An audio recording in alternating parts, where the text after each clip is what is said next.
Good morning, everyone, fellow educators. Thank you for joining our session 3 of our webinar series, Transitioning the Education Ecosystem to the New Normal. Maraming salamat po for joining our last two sessions. During our last two sessions, we focused in nourishing our mental, physical, and spiritual health. We've already reached 8,100 viewers in our FB page and 2,316 views in our YouTube channel. So don't forget to like and subscribe our YouTube channel. We already have 687 subscribers and we've reached 115,538 FB users in our FB page, CHED Region 1. So don't forget to like our FB page, CHED Region 1. Right. So don't forget to subscribe our YouTube channel, CHED Regional Office 1. We would like to request all our participants to seriously accomplish the feedback forms for your e-certificates after our sessions. Our e-certificates will be due at 5 p.m. today. Feedback form will be due at 5 p.m. today. All right. So as we transition to the new normal, our higher education institutions will have to rethink and innovate their respective systems. So for this session, we will journey together in the transition process, looking at opportunities to be able to still deliver the learning outcomes during these extraordinary times. So this is looking for opportunities for educational relevance and viability. So for session 3, We will have a glimpse of distance education and on flipped classroom. We are very happy that we will joined by our speaker, Dr. Fedro S. Zazueta. Let me introduce our expert for this morning, Dr. Fedro S. Zazueta. Dr. Zazueta is the president, International Academy of Agricultural and Biosystems Engineering. He is also the Secretary General of the International Commission of Agricultural and Biosystems Engineering. He is a fellow of the American Society of Agricultural and Biological Engineering and an emeritus professor of University of Florida. Our speaker obtained a baccalaureate degree in civil engineering from the Tecnológico de Monterrey, Mexico. He worked at the University of Sonora in the civil engineering department as an instructor of fluid mechanics, hydromechanical installations, and mathematics. He later became an instructor at the Division of Engineering of Tecnológico de Monterrey, teaching fluid mechanics, thermodynamics, transport phenomena, thermal engineering, and drip irrigation design. During this time, he developed innovative algorithms for computer aided drip irrigation, designed and worked as a private consulting design engineer for irrigation, hydraulic installations, and computer control engineering. He enrolled in the MS programs of mechanical engineering and agronomy at Tecnológico de Monterrey's graduate school. After completion his degree, he enrolled at Colorado State University, where he obtained a PhD in agricultural engineering. After obtaining his PhD, Dr. Sasweta joined the Agricultural Engineering Department of the University of Florida as a visiting assistant professor in 1982, where he remained for 36 years. With the vision of desktop computer in every farm, Dr. Sasweta developed a research, teaching, and extension program that focused on the use of computers in agriculture. This program was recognized by the Secretary of Agriculture of the U.S. with the USDA Superior Service Award for improving efficiency of Florida agriculture in domestic and international markets. Other notable accomplishments during his tenure at UF include authorship in over 500 publications, PI on grants totaling over $24 million, numerous university, state, national, and international awards, and participation in international conferences as keynote speaker. Dr. Zazueta served the University of Florida in the roles of professor, director of the IFAS Software Support Office, director of IFAS IT, director of academic technology, and associate CIO. And he has served as consultant at the cabinet level in Asia, Europe, Latin America, and Oceania.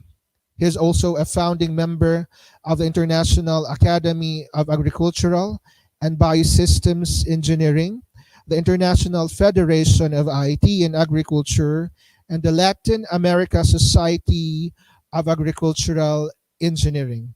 During the last 20 years of his tenure at the University of Florida, he served developing and implementing the institutional IT strategic plans, including the use of IT infrastructure and services to improve teaching outcomes and reduce the cost of instruction that came to be recognized among the best in the USA. So, friends, we have 768 viewers now.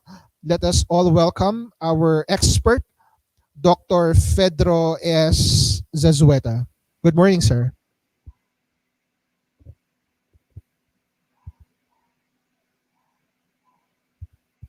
Hi, sir.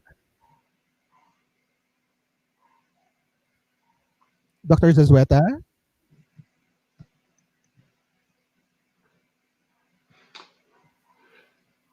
Thank you, Dr. Galera, for the introduction, and welcome everyone. I'm glad to see the number of people that are attending, and hopefully we will have a productive session. As we can go and start the presentation, and with the first slide, please.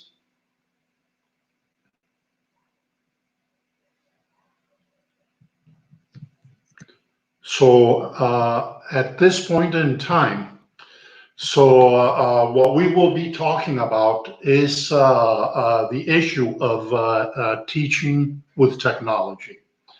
Now, it's actually quite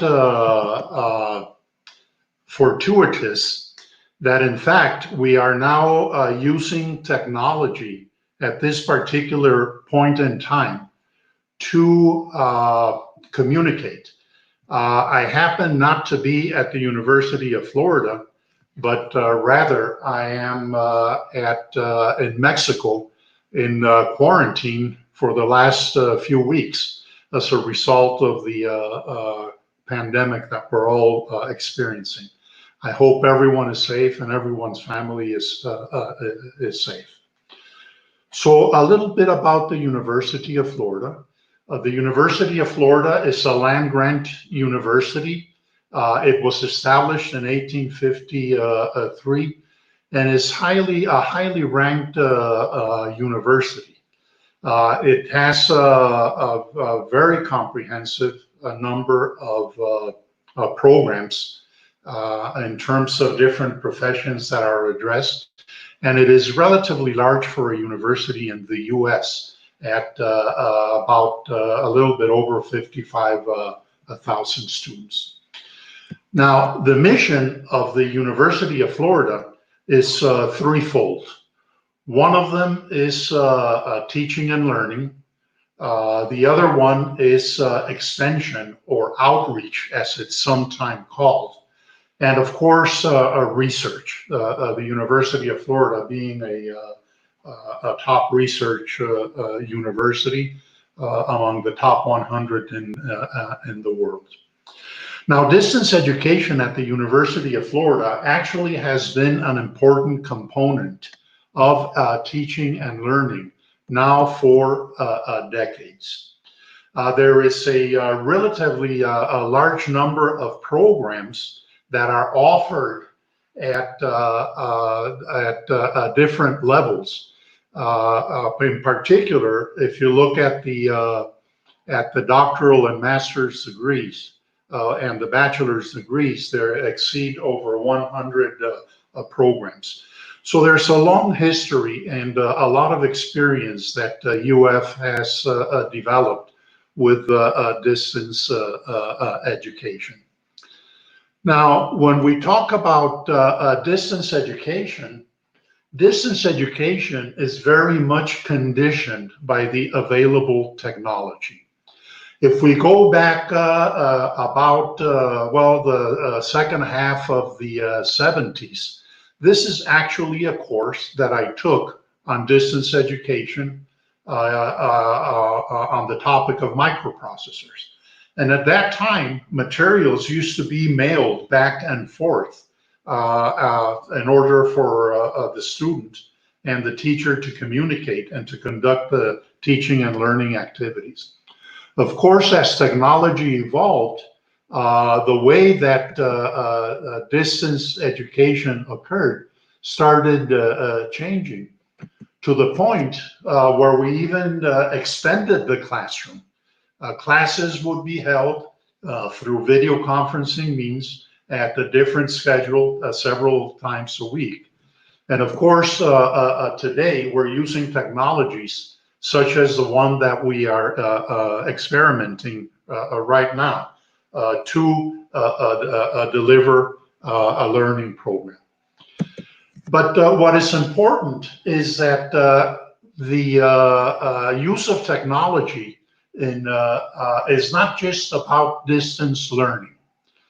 What we really want to look at is about using technology to add value to education and not limited only to the distance learning experience. In fact, we are talking about a new teaching and learning paradigm. If you consider that learning can take place in a dimension of space and time, we can actually have our traditional learning as it takes place in the same space, same time as it happens in a classroom. Or in fact, learning can take place in different space and same time as we're doing right now. Or it can take place in a different space and at a different time, which is what we do with asynchronous type of learning. And of course, we can also use the same space at different times as we do with laboratory facilities when the capacity is not sufficient to address the number of students. So the question becomes, for all of these modes of education that we often use, how can we use resources that are related to information technology as a driver or one of the drivers, and we will refer to them as online education. So what we're talking about is using online resources that can serve traditional face-to-face or complement face-to-face education, as well as provide a completely new learning or delivery paradigm that would be in the other extreme, totally on a different space and at a different time. So one of the things that we have to think about as technology drives things, what other important drivers are there? And I will submit to you that there are three big drivers. And these big drivers, I list them here in what I consider to be the order of importance. The most important thing is learning theory and pedagogy, following by the way that individuals behave and the way that they conduct their social interactions, as well as information technology. Now, in order to take advantage of these drivers, of course, we have to understand them, but more importantly, we have to address them or approach education in incorporating these things using an appropriate strategy. And what we want to do in terms of a strategy is use pedagogy, knowledge of the stakeholders, and information technology to generate value. Okay. And what we do is actually then use strategy. We have to strategize. And what we mean by value, strategy to create value, what I mean is two things. What we want to achieve is improve learning outcomes and reduce the cost of instruction. And notice that I'm saying improve learning outcomes. I'm not saying improve teaching. Teaching is a means by which our students learn. And what we want is students that have learned the material and can use it at a high cognitive level. So learning outcomes is what is important, and I will define those. And also reduce the cost of instruction. We need to be able to use the resources that we have more efficiently. Now, if you start looking at strategy at the high level, strategy at the high level generally has an outlook of about 10 years.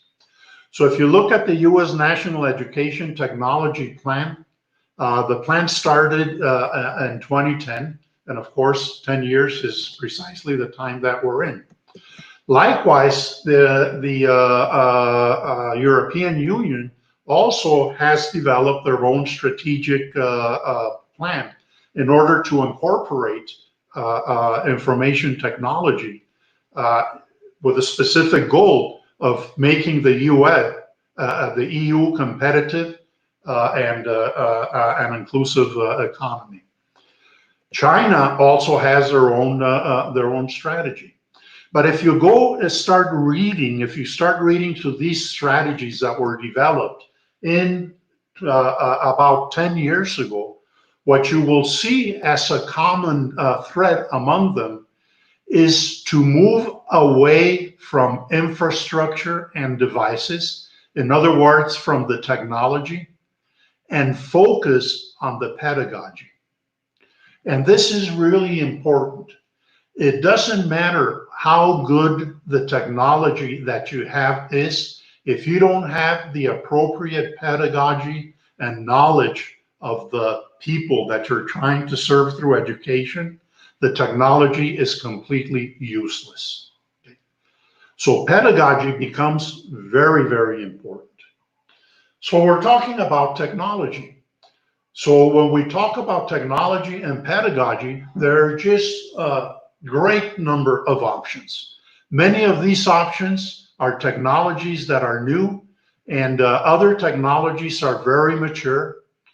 But the big question is, looking into the future, what candidate technologies and pedagogy, because also learning theory and pedagogy are evolving as well as technology, should we invest in? And here we have to be tolerant to failure, because some of the things that we will do as we try to move into the future will fail. Now, 20 years later, as I look at starting using technology in teaching and learning, and actually 40 years later in agriculture, I can narrate to you what things work. But things that worked in the past do not necessarily mean that they will work in the future. So we have to be open, and we have to be very thoughtful about how we approach the future. So in order to do that, we have to develop a strategic plan. We have to develop an innovation plan, and we also have to develop a roadmap. In the end, what we go is from selecting candidate technologies to articulate value for the organization. And what we want to do is articulate value that supports the mission of the institution. Now, we started investing in heavily in technology around for education around the year 2000. And it took about 13 years before you started seeing in the literature things like this. Florida is the leading nation with its online education initiatives. Is your state next? The lesson about this is that you have to sustain a strategy and investment for a long time. And like I said, you have to be tolerant of the mistakes and correct them towards the final goal that one is trying to achieve. So as time goes on, of course, the University of Florida developed a substantial reputation on online programs. And of course, it's been always in competing with other peer universities and staying among the top. But I do want to remind you that behind all of this is knowledge. When we talk about research, what we're talking about is creating knowledge.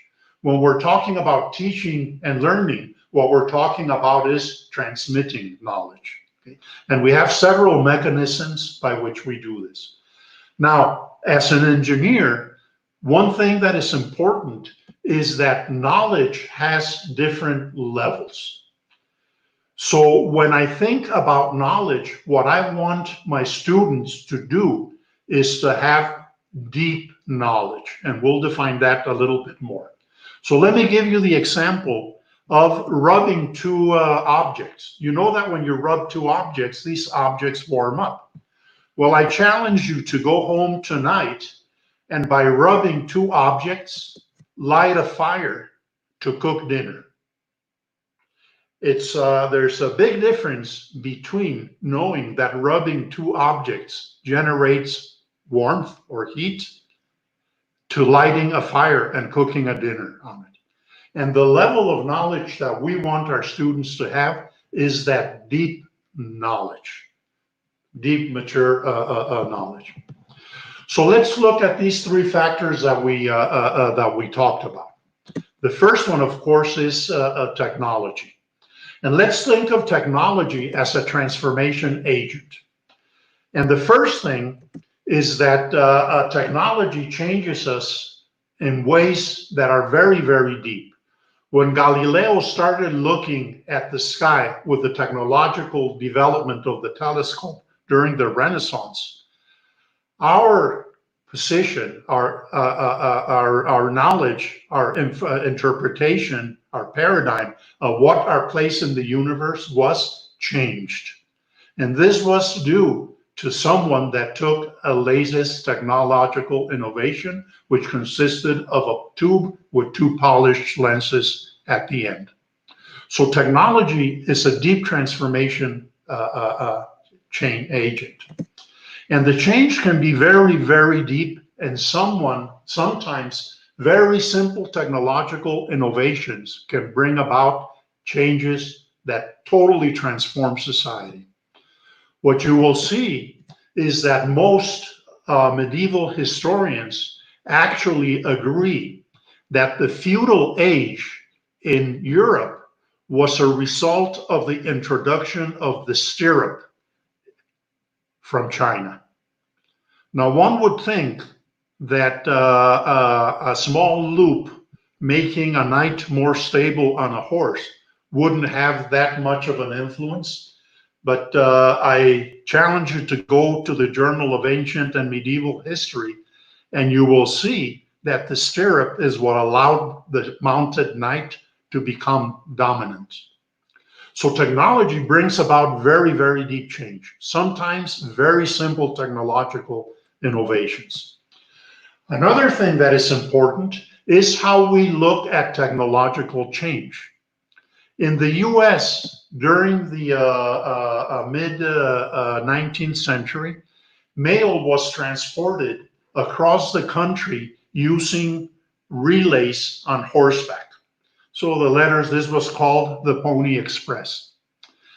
Now, there was a technological development at about the same time that appeared that would compete with transmitting information from one side of the country to the other, and that was the telegraph.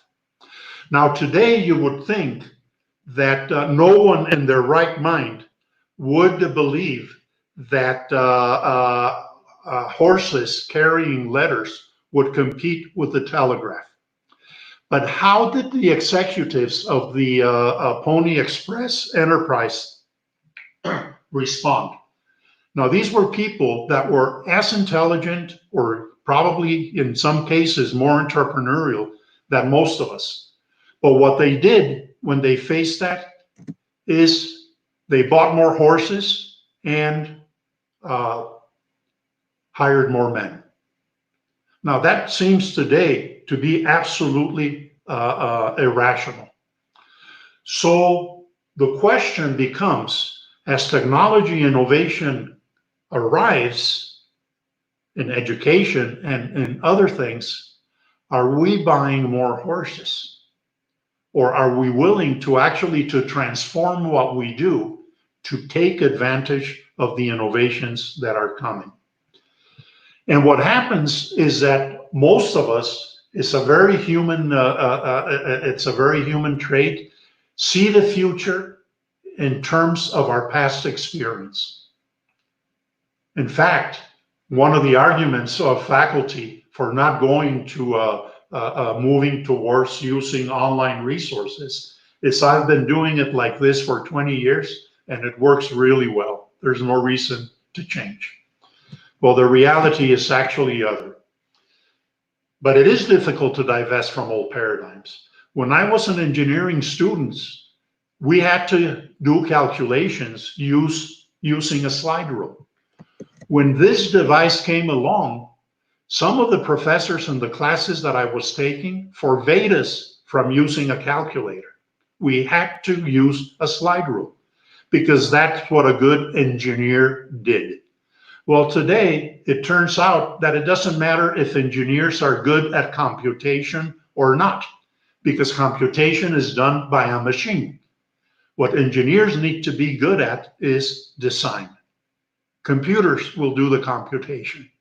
But this is something that was very, very difficult to anticipate by someone that has been working with a certain approach uh, and using technology for whatever purpose. The other thing is that how we use technology is very, very important.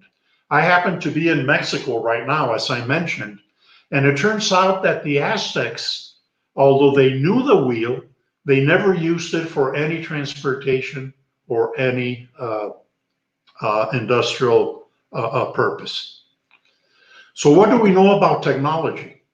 It is a change agent. When technology comes, change is inevitable. We are not going to go back to sending written letters instead of WhatsApp messages. How we use the technology is paramount. And the most important thing is that it actually transforms the way that we see the world. Okay? So, understanding this about technology, we go back to the question, with what technologies do we invest in? Okay?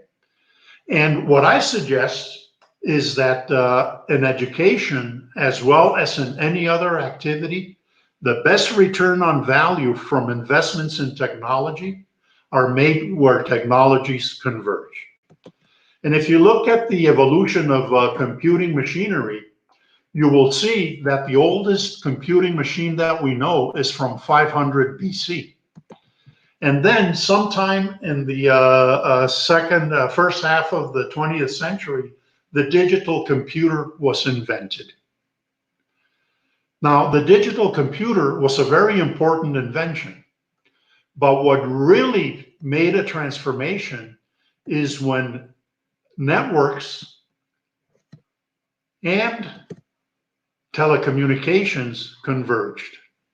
So the digital computer, the Sputnik satellite, which opened modern telecommunications, as well as networks that came from phone technology at the beginning of the 21st century, gave rise to the internet, what is essentially the seminal network.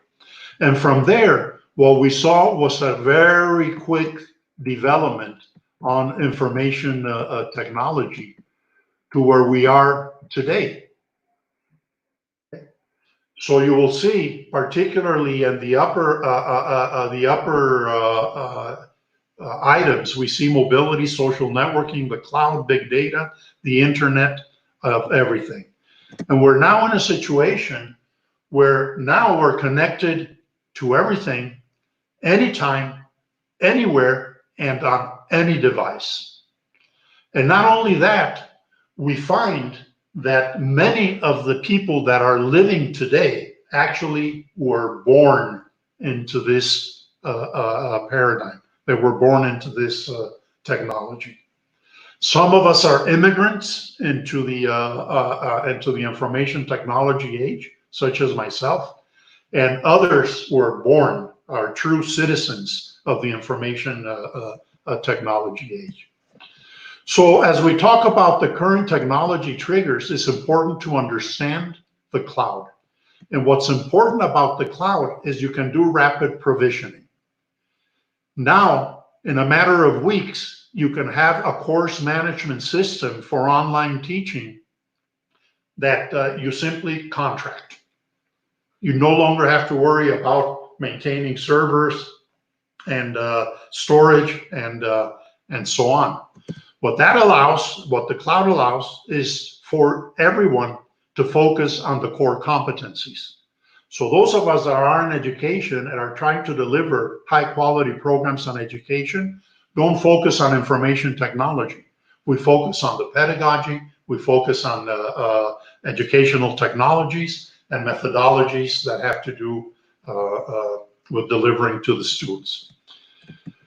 So the other thing it's important is the social behavior. And today, people are connected. They feel secure in the connections. They're also used to instant gratification, and they expect it. The other thing is that the sense of belonging becomes very important, particularly when producing information.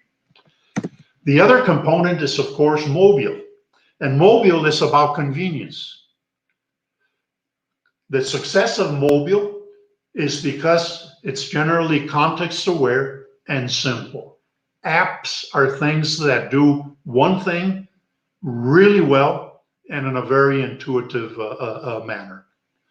All of these things that we're talking about are things that will have to be incorporated into the way that we deliver information online. So where are we now? I mean, we have a huge amount of information that is flowing, information that is coming very fast from a variety of sources. It's unformatted, and most importantly, we have, in many cases, no way of judging what the quality of the information is. And information is being generated by all kinds of things, not just by people, but by instruments, the refrigerator, all kinds of things are contributing to all of this. So where we are right now in terms of using technology, what we have to think about is that really when we think about, when we want to develop online resources or online tools, we have to do it on that particular sweet spot where these technologies come all into play in this background of big data and the Internet of everything. And to do this, we need a new tool. Statistics are no longer enough. We need the emerging discipline of data science and, of course, the use of analytics. We have really no time to go deeply into analytics, but perhaps in the future we can discuss that that topic. So back to the question then, the importance of technology to learning. Well, let's take a look at the traditional way in which we did learning. This is, of course, from the 14th century. And in the 14th century, what we had is, of course, on a pedestal, the person that has the knowledge and is going to deliver the knowledge to a group that is going to accept it. Associated to that group are, of course, the admiring assistants that all wish to become like their master.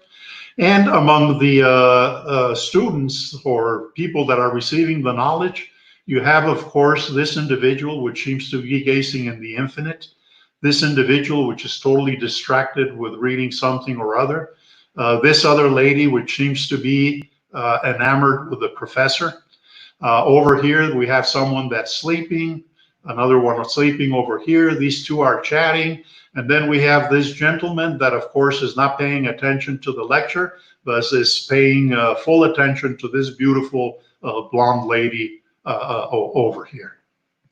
And if you look at the way that we have been conducting education, we have been doing this for centuries. This, what we see in this 1350 painting by Laurentius, is actually something that happens often in the modern classroom. So the question becomes, as we incorporate technology into education, are we doing it by buying horses? Or are we looking at ways that are truly transformative and allow us not to just gain a little bit of efficiency in what we do, but something that is totally transformative and really allows us to make a leap in the way that that our students learn. So the question then becomes, how can technology improve and enable new modalities of teaching and learning?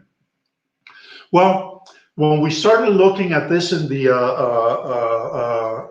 year 2000, which is when I became director of academic technology for the University of Florida, one of the things that we did is, of course, start looking at what evidence was there that actually there was an improvement by using new online resources in education. So we started looking at some of our peer institutions to see what they were doing and what experiences they were having. And one of the things that we looked at is we only really looked at institutions that were thinking about redesigning or reinventing the way that information was being delivered and education was being delivered to the students when they went to online.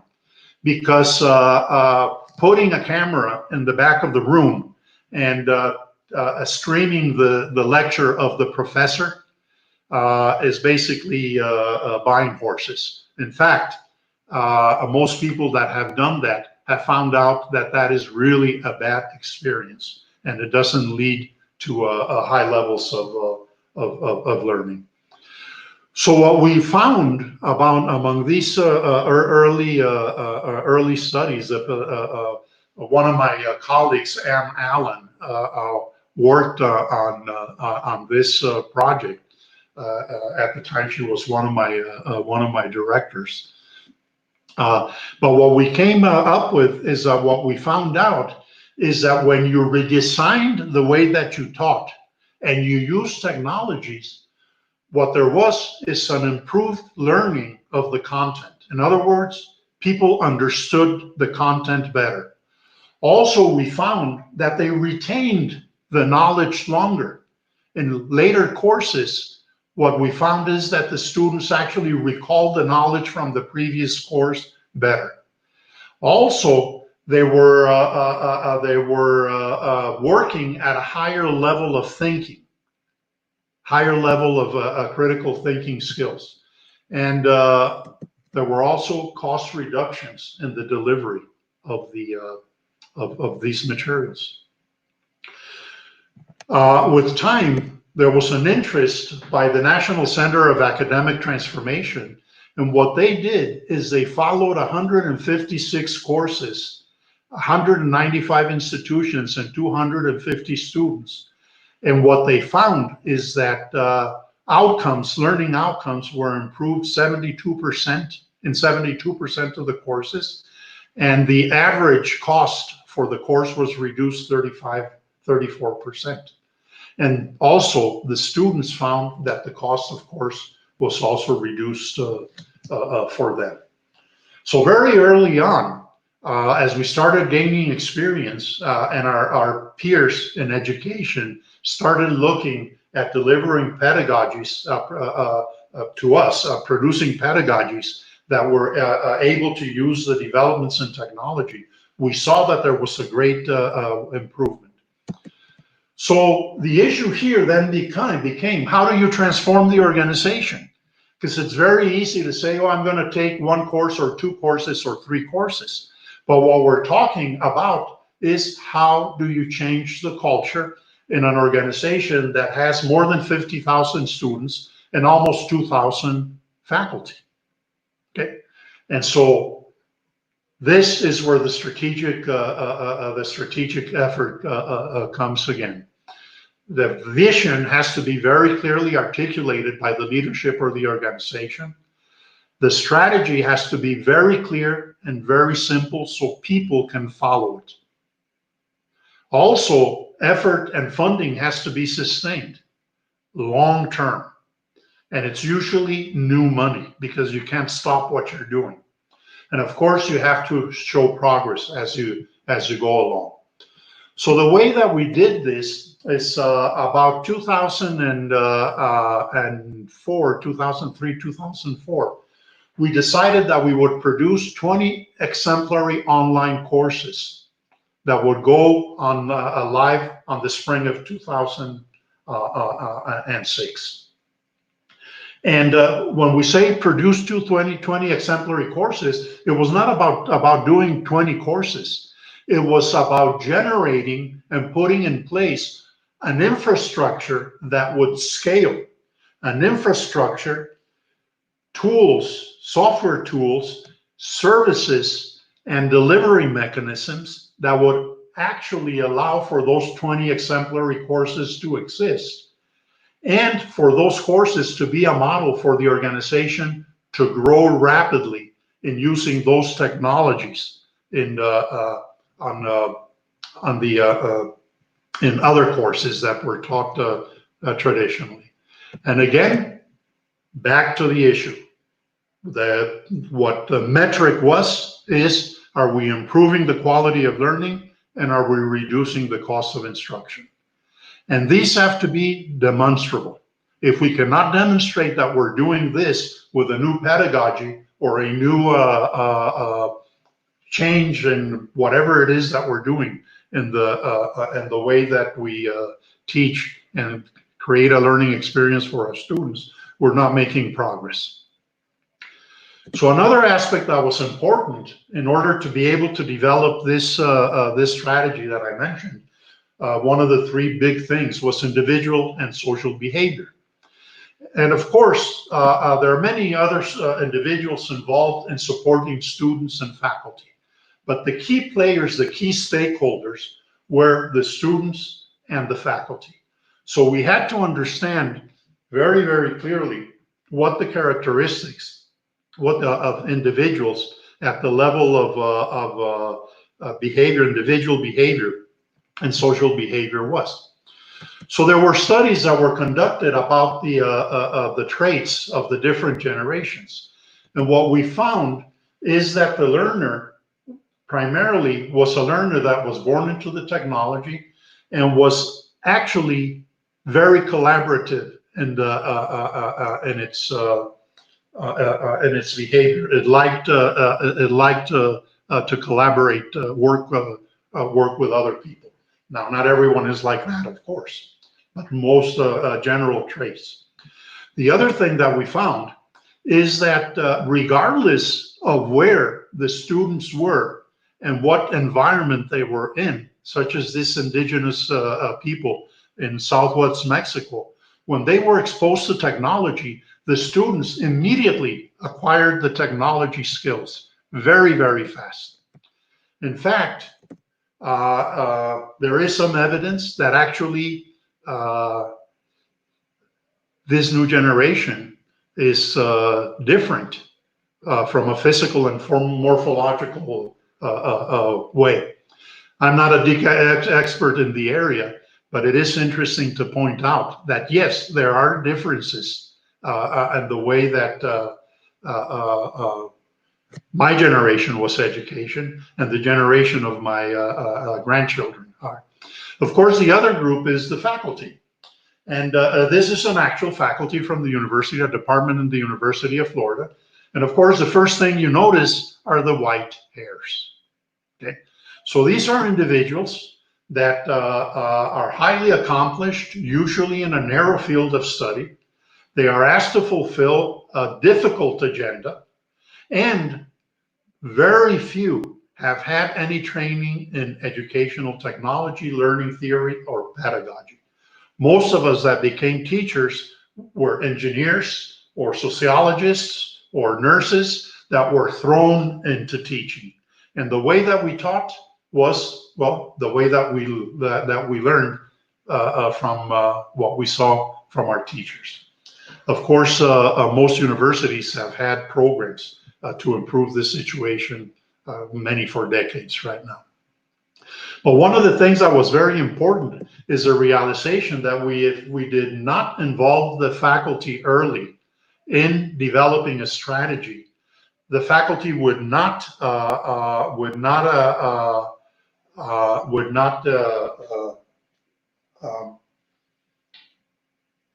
simply accept the change. So we had to look very carefully at what the motivators at the and the extrinsic motivators are. And so you see, intrinsically, self-satisfaction is a big thing. Then the next thing is a flexible schedule and reaching a wider audience. But the extrinsic motivators that everyone agreed on was more money. Now, this might be different in the Philippines or in Mexico and other places, but in the US, this was what motivated the faculty. But what was really important also is free up time of the faculty to actually do other things. And what that meant in most cases is the faculty wanted to do research.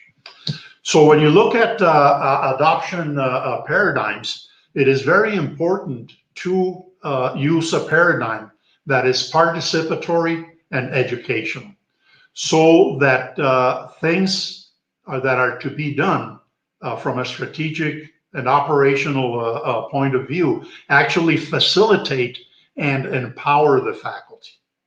Okay. The other group is administrators. And what we thought, or we saw motivated administrators, was a return on investment, and of course, university standing. So we looked at a strategy to gain acceptance from administration. And what we wanted to do is actually solve problems that the administration was having. So what we used was business intelligence to identify these problems and then propose solutions using online learning technologies. And these were some of the problems that were faced and actually were addressed. And some of the constraints, of course, were that the courses would be taught fully online and also taught during the summers. So how did we achieve high quality and cost efficiency? Well, what we did is we merged the concepts from education and the concepts from business engineering, project management practice. So what we developed is a technique or a methodology that was then applied institutionally that would actually address in a very organized and clear manner how a high quality course is developed. And in fact, there were actually standards of quality developed, and you can find these now, they're broadly available from many institutions. So what kinds of things that did we learn when we did these first courses? Well, the first thing that we learned is that the faculty can't do it alone. The faculty needs a production team. And the person that is critical in that production team is the instructional designer. Reorganizing or a course, redesigning a course for online education is not something that is within the skills of most faculty. They require an expert to do that. And that expert is an instructional designer. So if you haven't been close to your peers in the College of Education, it's time that you knock on their door and see what they can do on instructional design for you. The other thing that was very important is that it was, when developing a course, it was very important to understand what the learning objectives were. From the very beginning, this was the first and most important part. Then, after the learning objectives were created, how these learning objectives were going to be assessed. In other words, how do we know that the students are actually performing the exhibiting the conduct that those objectives, behavioral objectives, led to?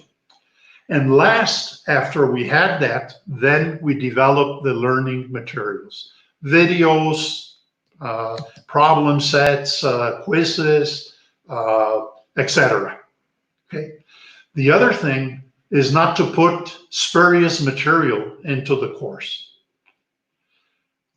Knowing the way that that our students work and the way that they like to be engaged. Make sure that collaborative work is introduced into the design of the courses. And also, very important to manage expectations. A few minutes ago, I said, people that use social media today are looking for instant retribution. Well, you'll be surprised that your students are looking for instant retribution too after you put a quiz or after you uh, make a statement and they send you a text or an email or whatever it is. So this, how the group is to be managed by the faculty is very important. Another thing is to have, of course, an administration that is supporting this and faculty that is trained to do this. There is also a need for infrastructure. There's a need for production services. And I mentioned the importance of the instructional design, but there are others. The ability to do high quality production, and then of course, training and support. And notice that I say support 24/7. And all of this, the key to success, of course, is highly skilled people that are committed to the work that is going to be done. So as we talk about this, I would like to make a point. Often when I consult with countries in which information technology resources are not readily available for the clients, the first question that comes forward is, but we don't have all that technology. This is not going to work for us. No. What you do is you design the system for the technology that is available with an outlook towards how the technology is improving under the conditions that it's going to be developed. And of course, having worked in Latin America, this is a situation that I encounter very, very often. Well, let's look at the first, and what I thought was the most, what I've said is the most important component, the pedagogy and the andragogy.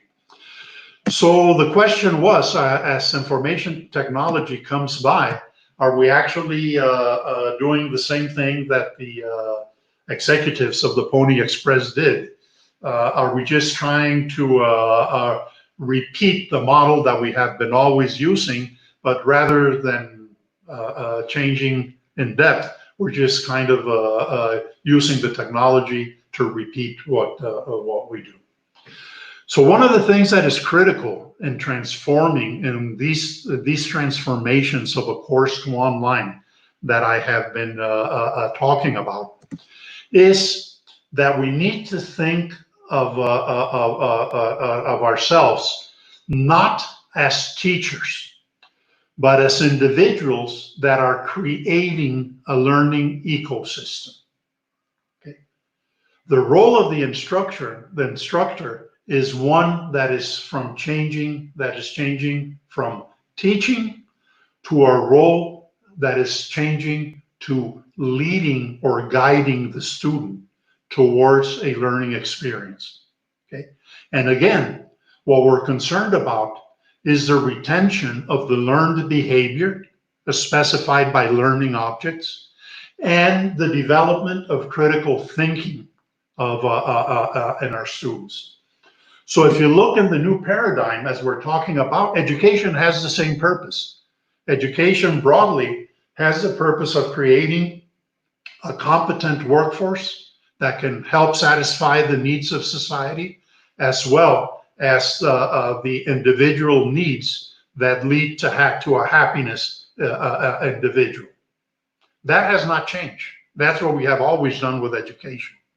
But today's students are different. We know that they're different. The pedagogy is different. The delivery platform is different. Therefore, the skills that we require in order to be successful to teach or help our learners when we go online are different. The skills are different. And we have to learn not just the skills, but how to use those skills properly. That fact that we hand everyone in the audience right now a hammer doesn't turn them into a carpenter. A carpenter is an individual that has skills and tools. And that is true for those of us that are in education too. So what are some of the tools that we might use, or what some of the skills that we might acquire? Well, there are many types of pedagogies that are recommended, but one particular one, which has received a lot of attention in the last few years, is that of the flipped classroom. So what we want to do is take a look, as part of this talk, at the flipped classroom. So before we do that, the basis of the flipped classroom comes from two dominant learning theories. Behaviorism is a learning theory where the student is viewed as a tabula rasa that will acquire knowledge through exposure to the learning process. The role of the instructor is to teach. Under this theory, learning is demonstrated by the student in terms of behavior. In other words, the teacher knows that the student learned because the student can exhibit a certain behavior. That behavior might be solving a differential equation, or being able to execute a certain dance move, or being able to execute a diagnosis of a certain disease.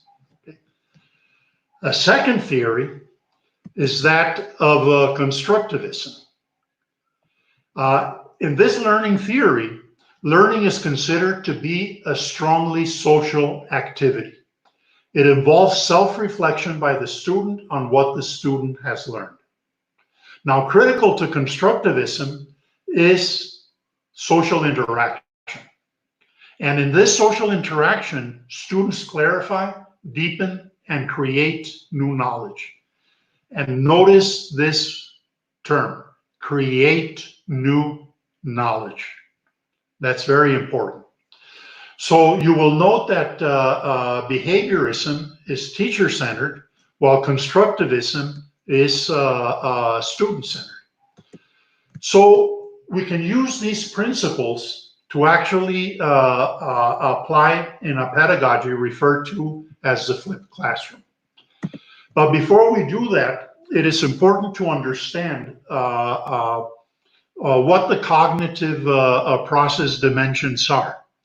And these are expressed by as many, and I'm sure most of you know, Bloom's taxonomy. And Bloom's taxonomy is a useful tool to understand levels of learning when we are preparing educational materials. What it does, it describes various levels of learning, starting at a shallow level, remembering something, and progressively increasing into deeper levels of learning up to being able to create new knowledge. So really, what we want to be able to get our students to do is not just to be able to apply the materials that we've taught them. In engineering students, as an engineering professor, I can tell you that most of us are real happy, and in fact, we use that term. I'm very happy. My students really can apply what I taught them. Well, no. Applying, understanding, and remembering are relatively low on the scale of cognitive process, and this cognitive process dimension.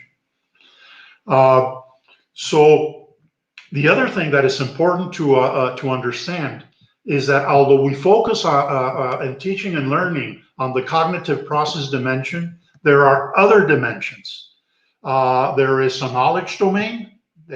This is our cognitive process dimension. This is Bloom's taxonomy here. This would be our cognitive process, and this is the knowledge dimension.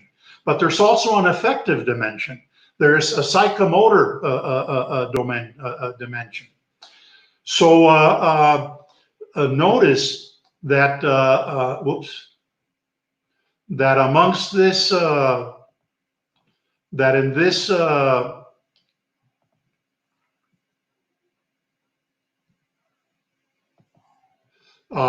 metacognitive, which when you pair it with the largest dimension, what it says is knowledge of one own's cognition. Okay?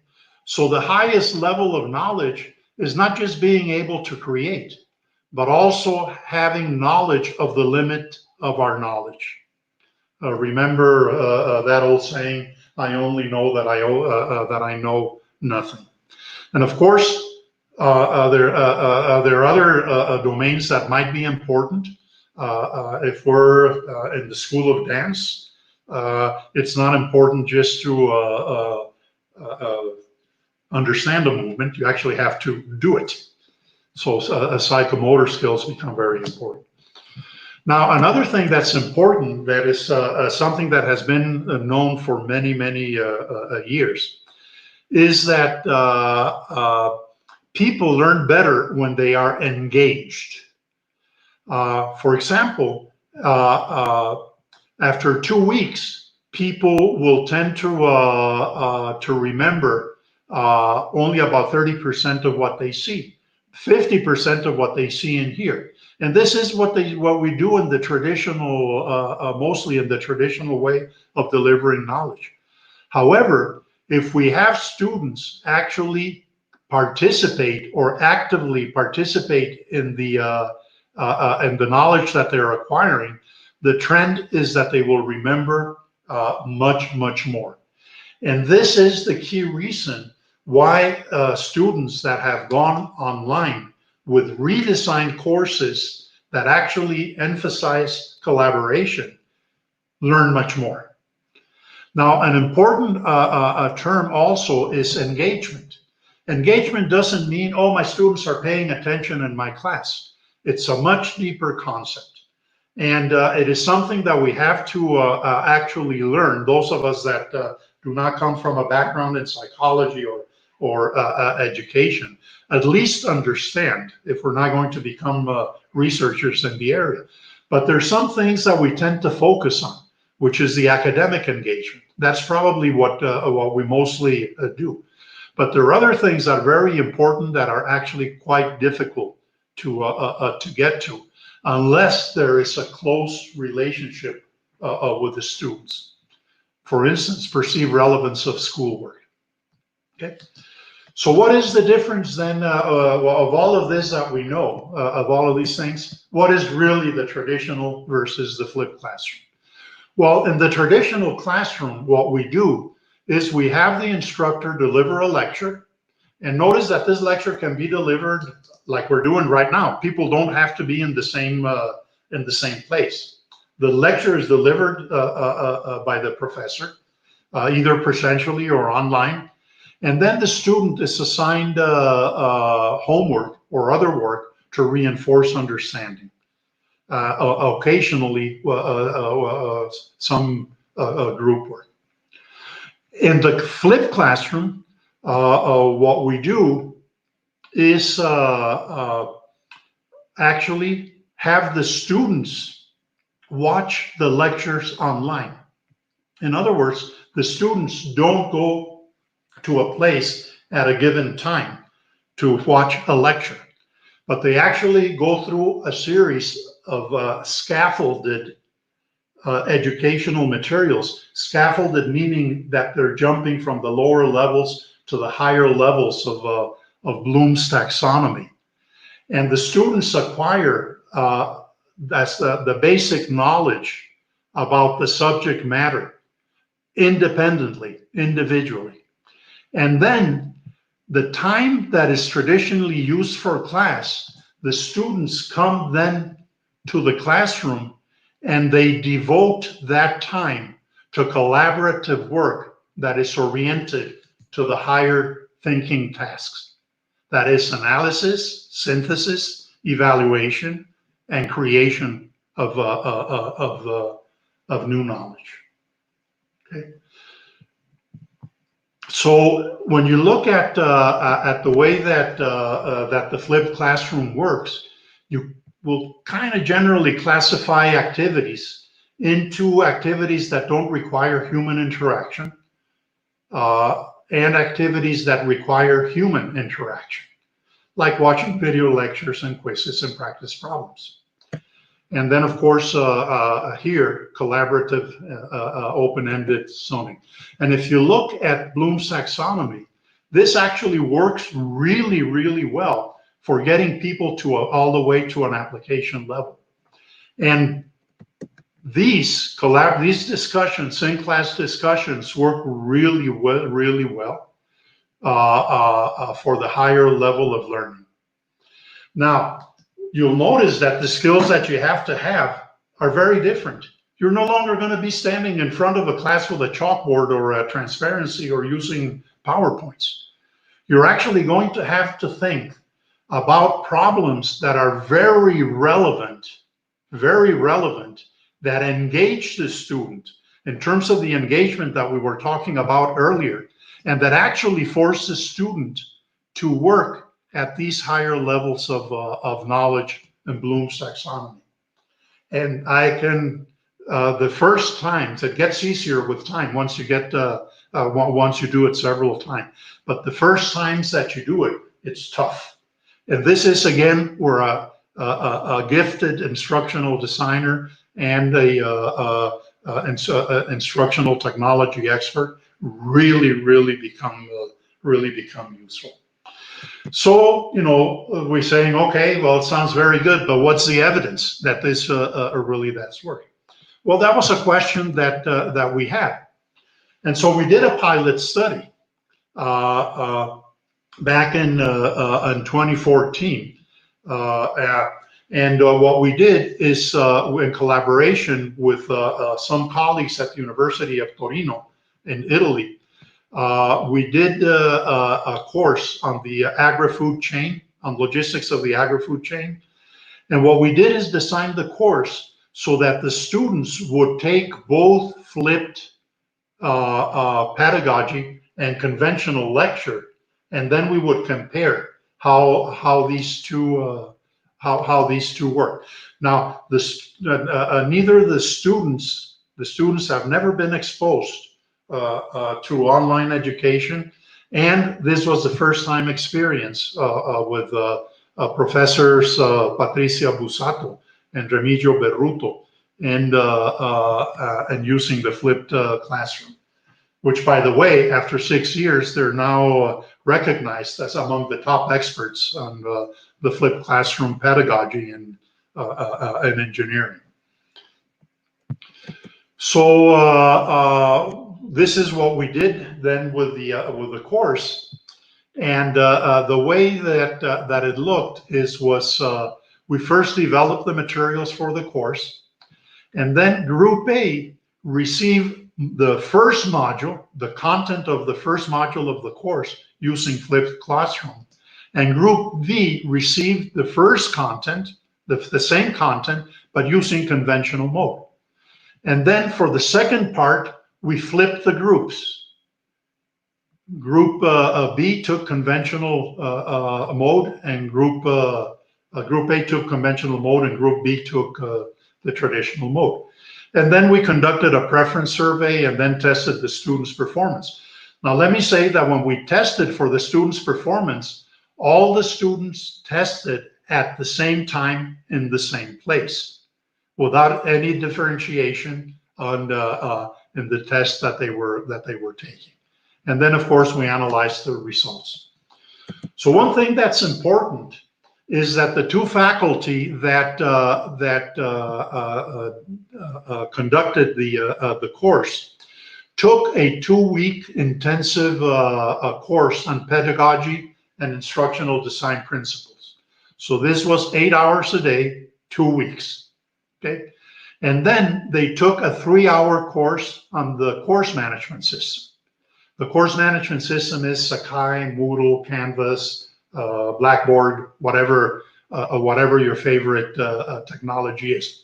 But what I do want to point out is the difference in time invested in learning about pedagogy and instruction, and the time invested in the technology and learning the technology. It was 80 hours on learning about this and 3 hours in learning about this. And then, of course, the modules were developed. And then the execution, of course, was taking place. Now, one thing that I do want to remember that is really very important is that when developing the courses, as I mentioned, you must have very clearly defined learning objectives. And the learning objective basically gives the student a clear indication on what it is that they need to do, what behavior they need to engage in. Such as this case, here's an example. You'll notice that this is very unambiguous as to what the student needs to be done. Once you have this, then you should work towards what how the evaluation is going to take place. Actually, how you will know that the student achieved what the student is supposed to be doing. And after that is when you start thinking about everything that the student needs to do in terms of videos, PDF lessons, closed problems, calculations, online discussions, question and answer sessions, and collaboration of open-ended problems. Typically, any module of a course, typically a course will have maybe 10 modules in a semester. And there might be anywhere between 5 to 10 learning objectives. So it's not unusual for a course to have anywhere between 50 and 100 learning objectives. And you have to develop each one of these. This is different from when I started teaching thermodynamics and I was handed a textbook and I was told, this is what you need to teach. Very different experience. So the course was taught, and it was taught at the University of Torino. This is Professor Busato doing one of the lessons. And then the students got together to do the collaborative learning after they did the exercises. Now, one thing that is really important, and I cannot emphasize again, and I will repeat again, is that what is really critical to the good experience in the flipped classroom is that the problems selected for the students to work during the time that they meet in the classroom is that the problems are really well selected.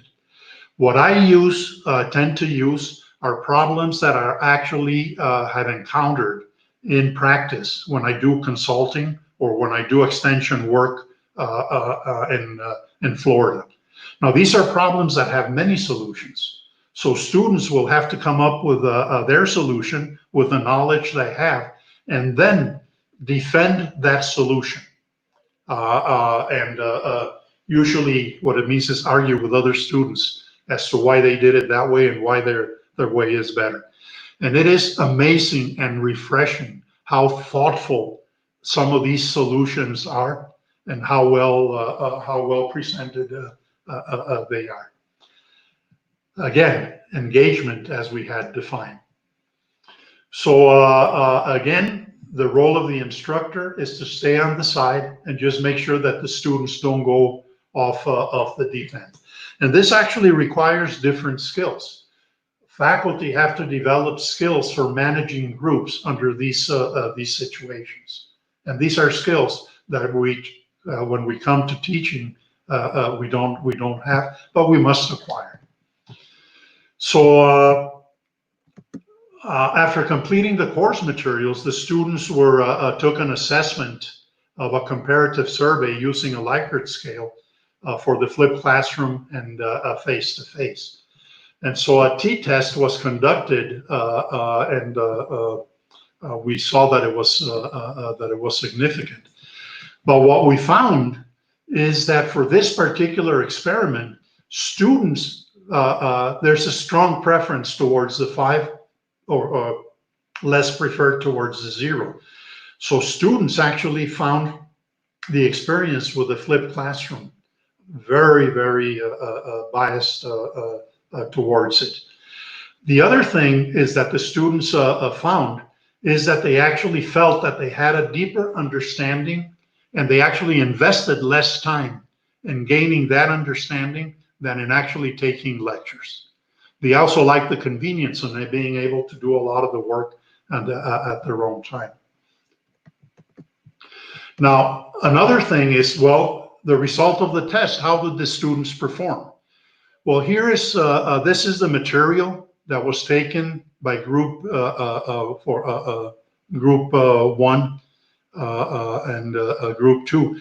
And you will see that group A got 100, every student got 100% of the questions in the exam associated to module 1. While group B, that took the course by traditional face-to-face, only got an average, an average of 62 on the exam questions. And when that was reversed on module 2, where students in group B took the flipped classroom, they actually scored 97% average on the test, while group A scored 78. So unequivocally, students that were under the flipped classroom pedagogy performed much better. But look at the other thing that is very interesting. Look at the standard deviation. The standard deviation is almost 0 for both, well, 0 in this case, and almost 0 in this case for students that took the course under the flipped classroom. What does this mean? This means not only that the students performed better, but it means that every student performed better. Because over here, there are students that score in the 40s here, while over here, the poorer students scored somewhere in the 90s. So you can see that that it does the technology, the flipped classroom model actually does work very well. And it is a model that has been adopted more and more by many of the faculty.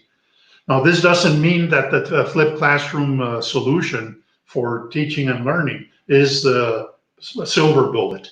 It is one more tool that we as educators have in our toolbox.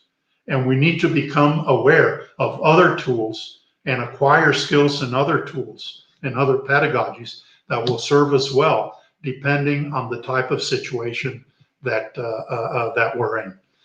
All kinds of things can influence that. Resources, availability of technology, many things. So when we talk about technology then, which is usually the focus of what we do, at the lowest level, we have the infrastructure.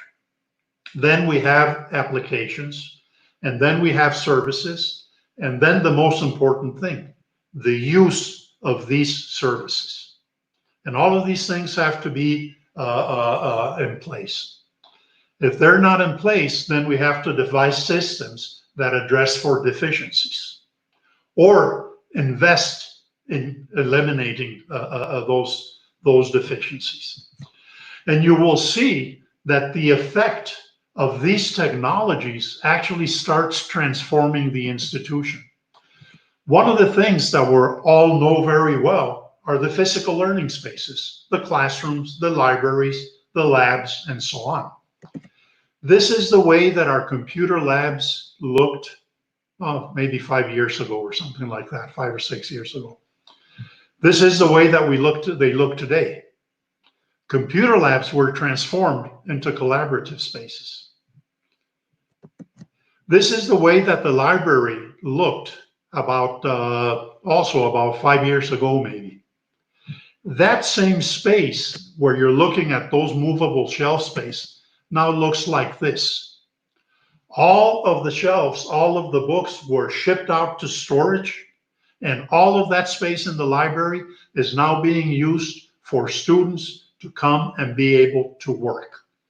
There are meeting rooms where they can hold the collaborative sessions. There are spaces where they can work individually. And if they happen to need a book, they can go up to the reserve desk and someone will get it from them for them from storage. The reality is that most of the literature is now online. And then you look at the traditional classroom where many of us spent decades. You know, I started teaching in 1974, actually earlier than that. But anyhow, a long time ago. And that's what it looked like. And I would walk every day in there with my box of chalk. Well, today, what the University of Florida classrooms are being changed to are this, not spaces where students are looking at the professor, but spaces that have locations where students can actually work collaboratively and engage with each other in discussion.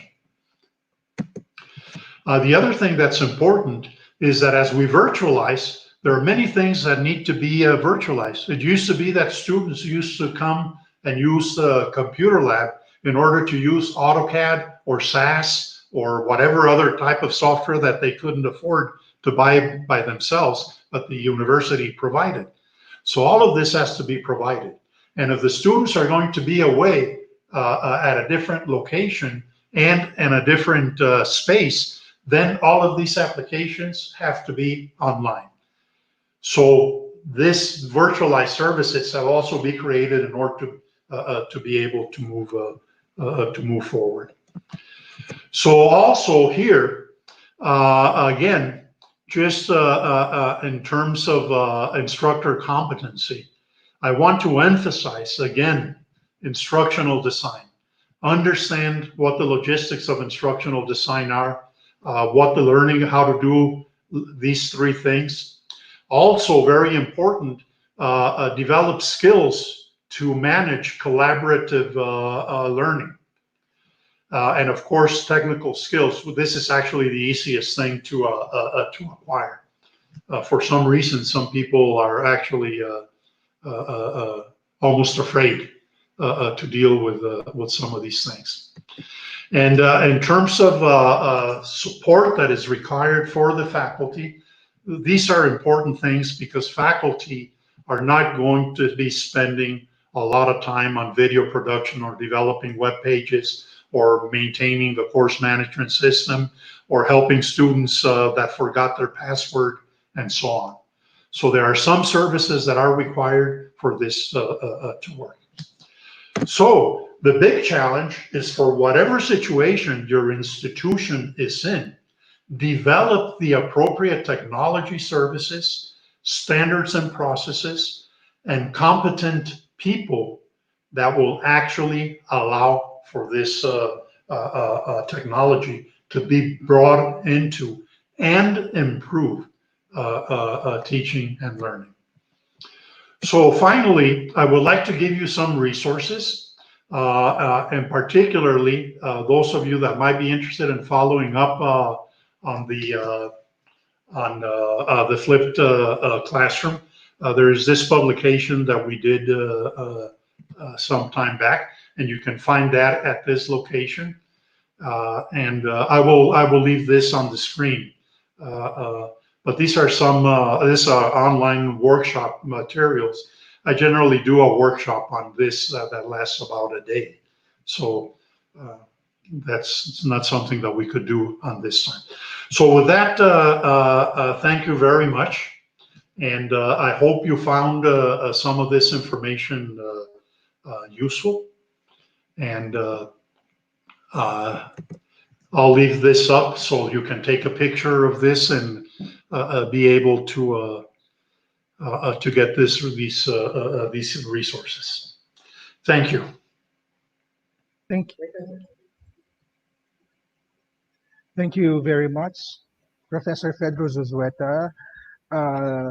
Indeed, very powerful lecture and great information to our fellow educators. It's beginning to sink into me now that this is really a great This is really a time where our educators need to strengthen their capacities in using technology in the teaching and learning process. Well, I think that schools will really need to invest in technology if we are going now online. In our dialect, sir, we say, agyaman kami kenka. Thank you very much. We have 1,100 viewers. So if you have any questions to Dr. Zazueta, kindly type in your questions in the comments section, and we're going to read them. And Dr. Zazueta will be answering all your questions in a little while. I am particularly um, uh, I took note of some issues that Dr. Sasweta mentioned. There are extrinsic and intrinsic issues in applying the online system now in the distance learning.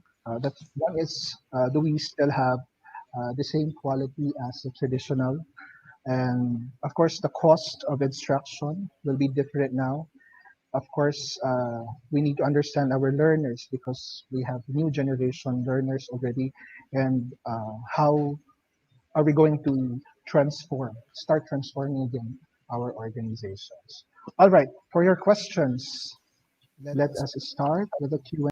from Erwin Guerrero.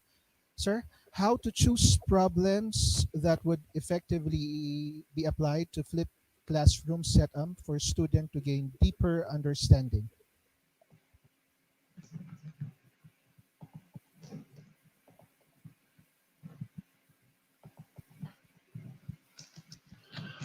So the question is on choosing problems that can effectively be applied for the flipped classroom. And this is, as I mentioned, not an easy thing, not an easy thing to do when you start.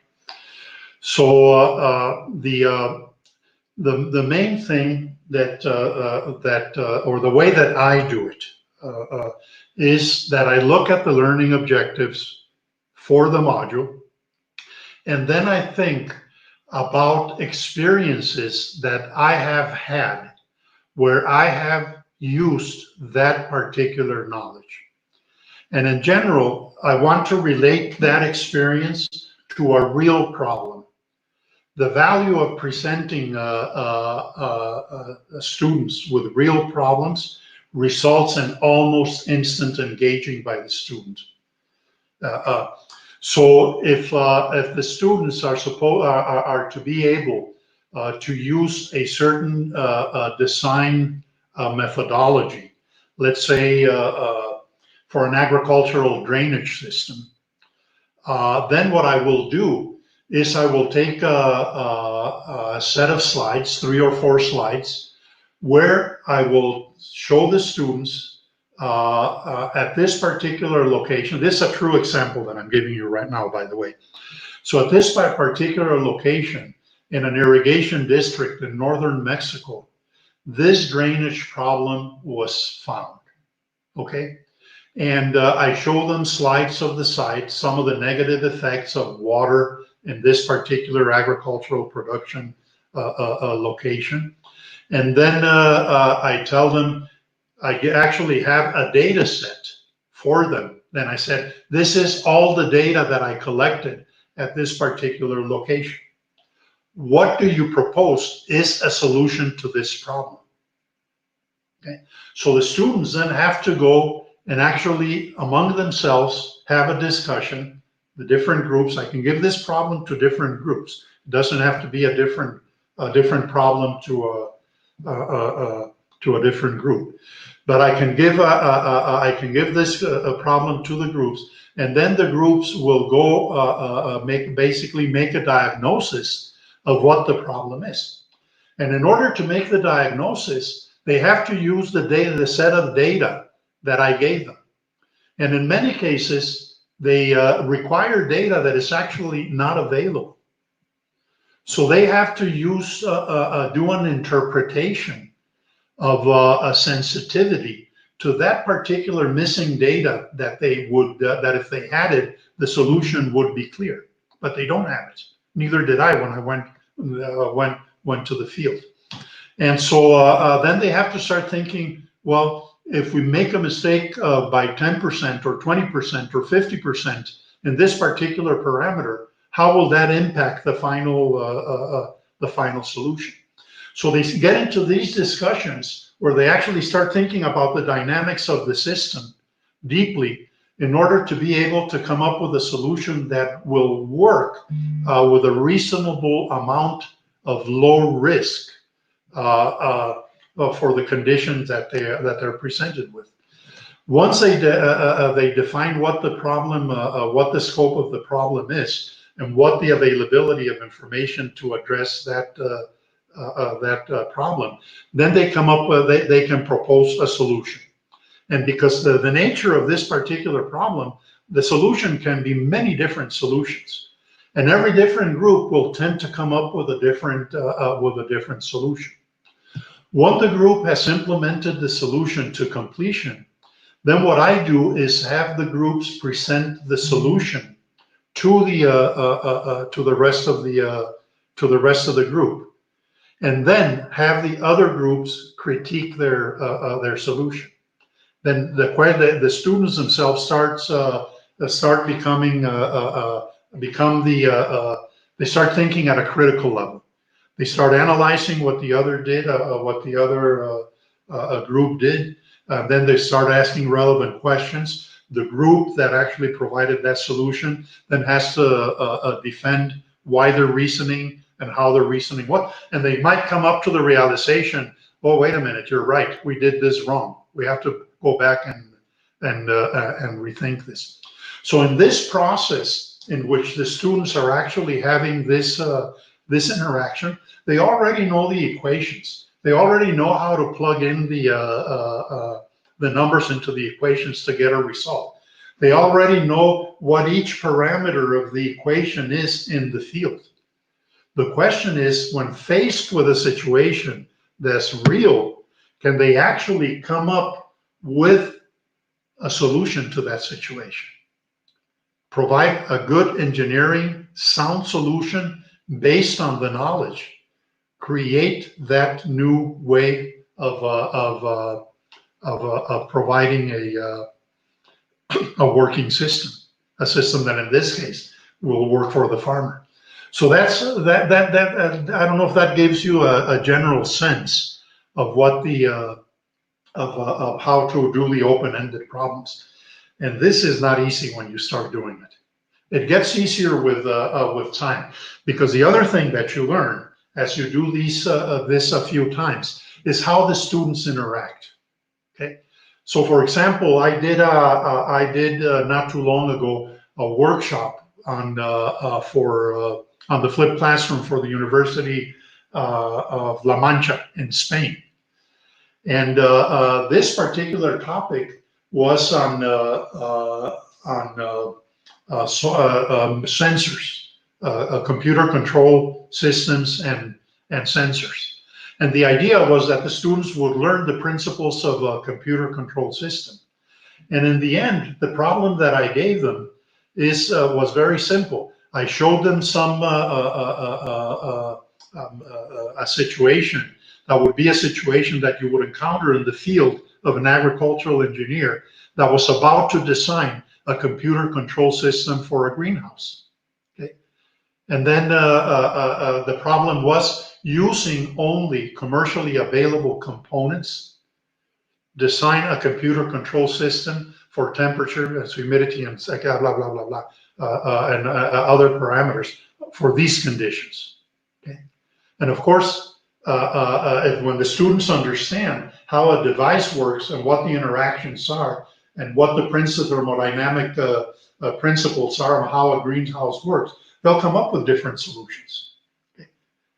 But the important thing is the process by which they get to this solution, in which they've already have acquired that knowledge that allows them to get to a application level. But now they have to analyze, they have to synthesize, they have to evaluate different alternatives and ways of doing things.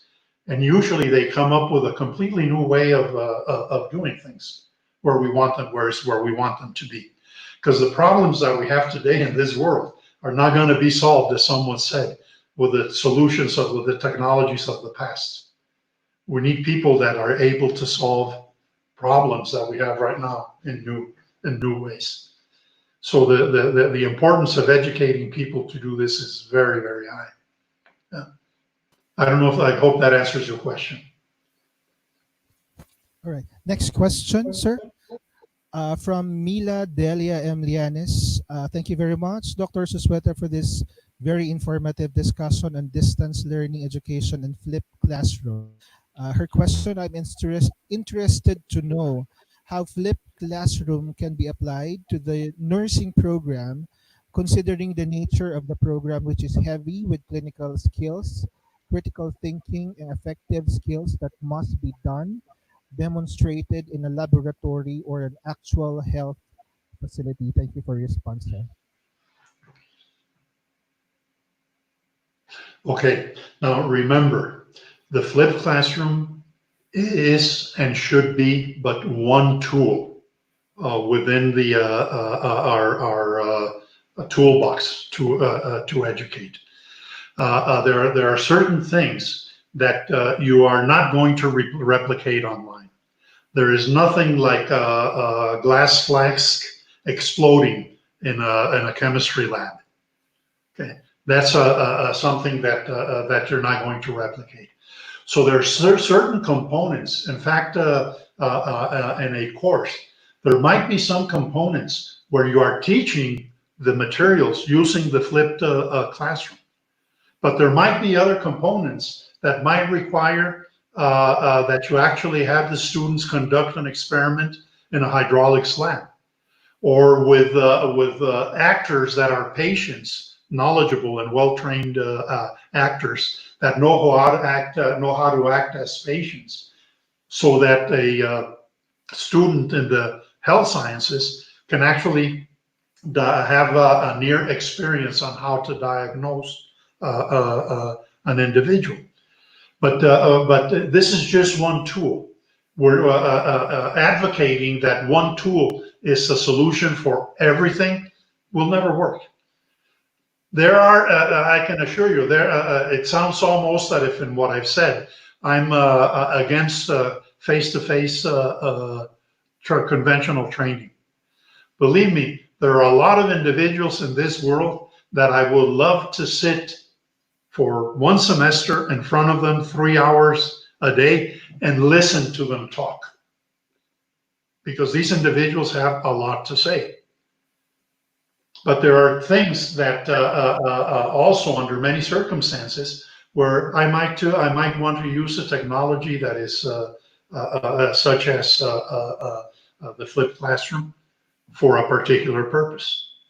When you have when you have situations in which you can actually bring those experiences into the classroom, when you have this, and remember that when we said we bring the groups together during the second part of the flipping, it doesn't have to be in the same space. Students can be brought together with technology from different places. In fact, I might assign groups with one student being in China, another in the U.S., and another one in Portugal. Okay? But the key is this, and I think the important takeaway is that there is no one tool that will work for everything. So we need to design the delivery of the course based on the necessities of the particular course and the experience that we want to create for the student.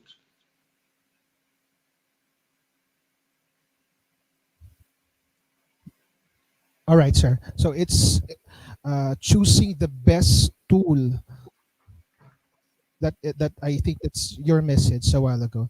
From Elita Valdez, could it be that students prefer more the flipped classroom pedagogy would develop the constructive proliferation of copying others' work?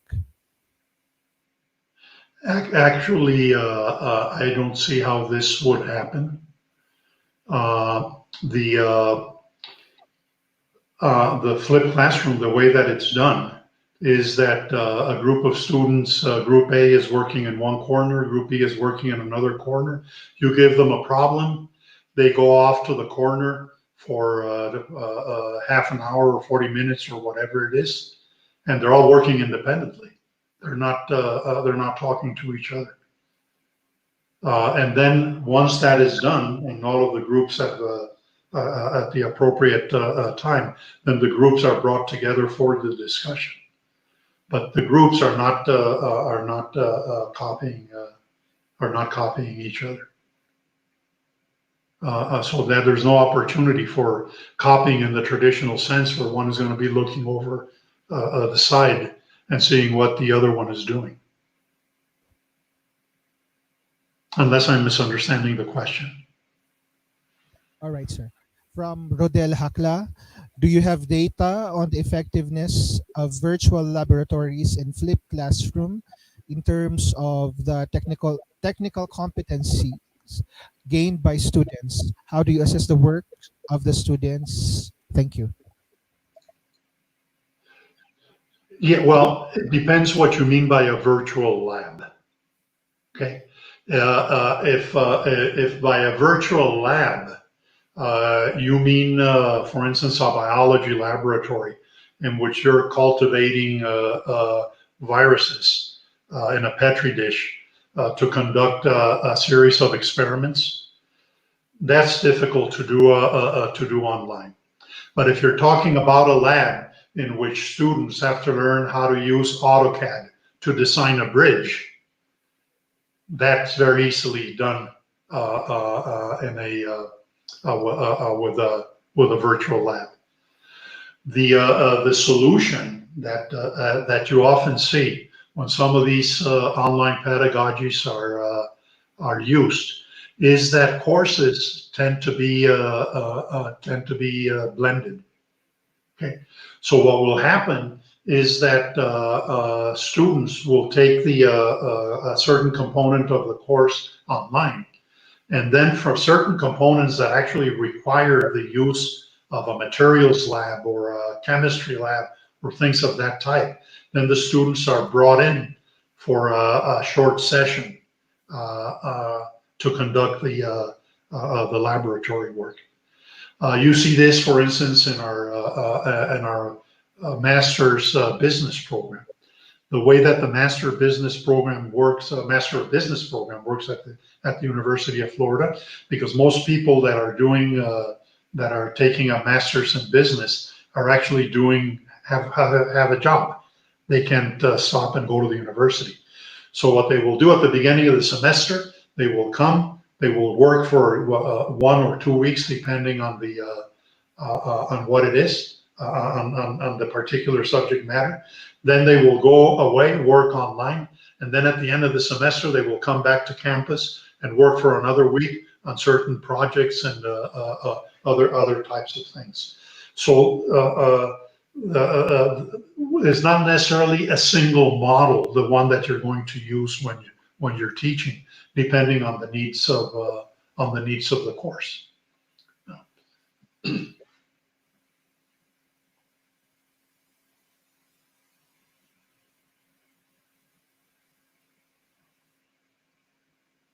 On the possible aggravation of the digital divide in using flipped classroom technologies.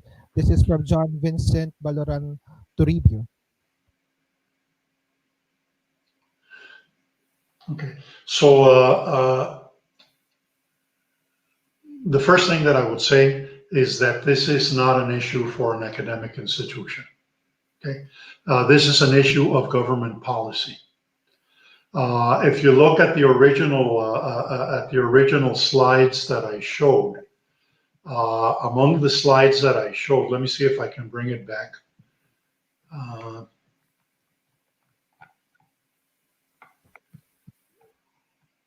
Let me focus on this particular one. Let me see. Hold on a sec. I have to. I lost my mouse here. Oh, it went to the other monitor.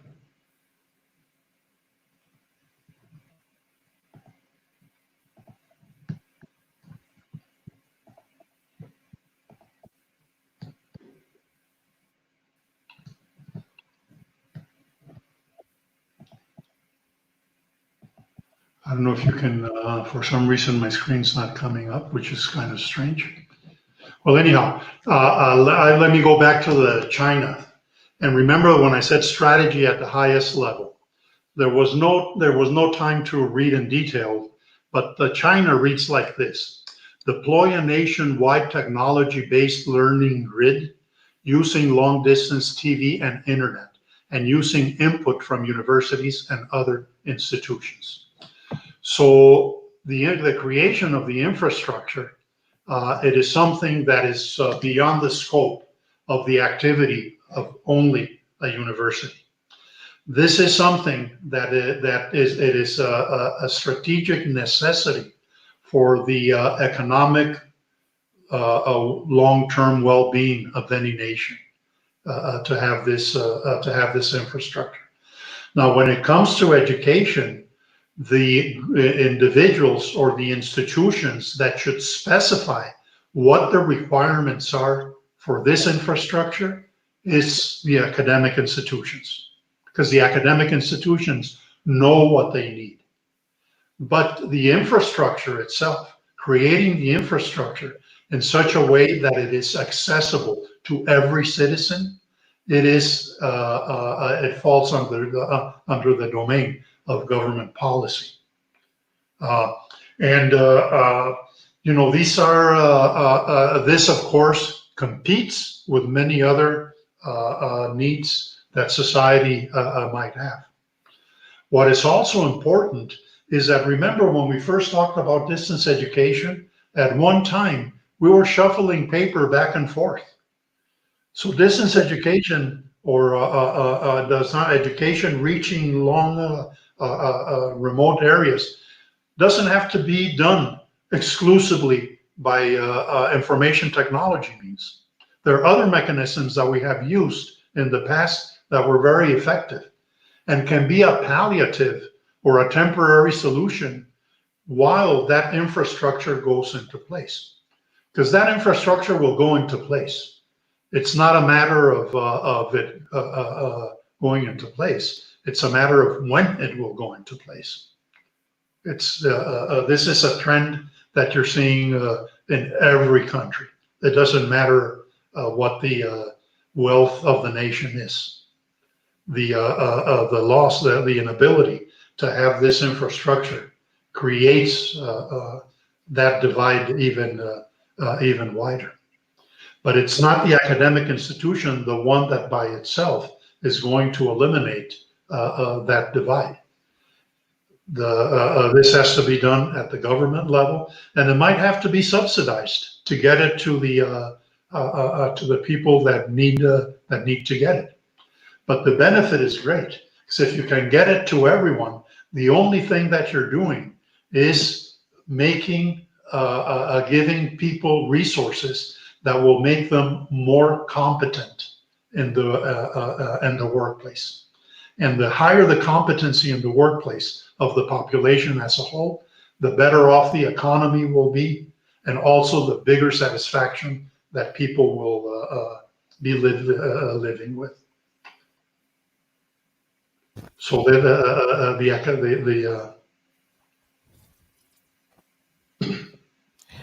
From Douglas Wilfred Rimando, how can we motivate our students to undergo a distance learning program and or a flipped classroom so that learning retention and critical thinking skills will be equally obtained like in traditional teaching? Okay, I'm not sure that I'm understanding the question, but actually what we're seeing, that critical thinking skills are substantially higher in students that take courses online than on traditional courses. On traditional courses, what we find in general is that the level of learning that they reach is to application or slightly above that, perhaps into analysis. Uh, the level that students are reaching with online enabled pedagogies is actually at the level of analysis, synthesis, evaluation, and creation, which is higher. Now, having said that, I think that part of the reason that why you see that difference is that the traditional uh, courses are basically taught without the support of educational technologists and education experts, while online courses that are well designed are taught with the support of an instructional designer and an educational technologist. So by design, that course is going to be better because you not only have a subject matter expert, which is what most of us are, but you also have the expertise in education to develop that course. So when I go in and look at the way that I designed a course 20 or 25 years ago, today with what I've learned about pedagogy the course would be completely different. I would design the course completely different. And in those times, 25 years ago, the courses were good. I got the Teacher of the Year award voted by the students of the university. So I was not doing badly, at least in that context. But after I learned about education, I actually learned how to get my students to perform much better. And what I mean by that is they understand the material better, they retain the material better, and their critical thinking skills are better. And when I say their critical thinking skills are better, is that they are able to solve much more complex and difficult problems, not just the problems at the end of the chapter of the textbook. I think that's what the difference is. Thank you, sir. For our last question from Tasso, technology based learning had greatly impacted several countries, such as the US. What is your takeaway message to our governments so that the adequate and substantial support is given to the universities in the Philippines? Okay, so this is where the strategy becomes very important. I'm not thoroughly familiar with what the National Strategic Plan for Education at the Philippines is, but I'm sure that that there is one. Okay, so universities, or the best way to develop a strategic plan is in a collaborative manner. The people, the stakeholders that are affected need to be part of that strategic plan. Now, a strategic plan in many cases is just a document that we should have because everybody has one. But in a strategic plan that is well designed and incorporates the stakeholders as well as the decision makers, that is actually a commitment. Okay? And it is important that government officials at the highest level, cabinet member levels in the Cabinet of Education, as well as academia and the general citizenship have a say in what this is. Now, what the creating that vision and that plan of what needs to be done will require resources. So a strategic plan with great ideas goes nowhere. A strategic plan that specifies how and how much things are going to cost is something that is needed. And that how much is going to cost needs to be a commitment that need to be sustained by authorities at different levels. Because when we go into a new mode of education, additional resources are needed. The universities in Philippines are not going to stop what they're doing while they start doing online education or start transforming to online education. There's investments that need to be made in infrastructure and software and services and training and so on. The one of the things that was very important, because I was the one that was asked to develop the strategic plan for the University of Florida related to information technology, starting in 1997. That was my first strategic plan effort. And as we did this, you will notice I'm saying 1997. But remember then that I showed a slide that said 2013 When is Florida, the online state, is your state next? If you do the count 97 to 2013, that's 16 years. Okay? So it actually took 16 years of commitment and constant dedication of resources to get the University of Florida to that level. Why? Because we couldn't do everything at once. We had to start at some point, but with a name to grow at an institutional level as resources became available and acceptance was gained. But the bottom line here is that these things don't happen slowly. They require clear articulation of what the vision is and how you're going to get there, and a clear commitment at all levels, from the national level all the way to the academic institution, of the resources that need to be allocated to make this happen.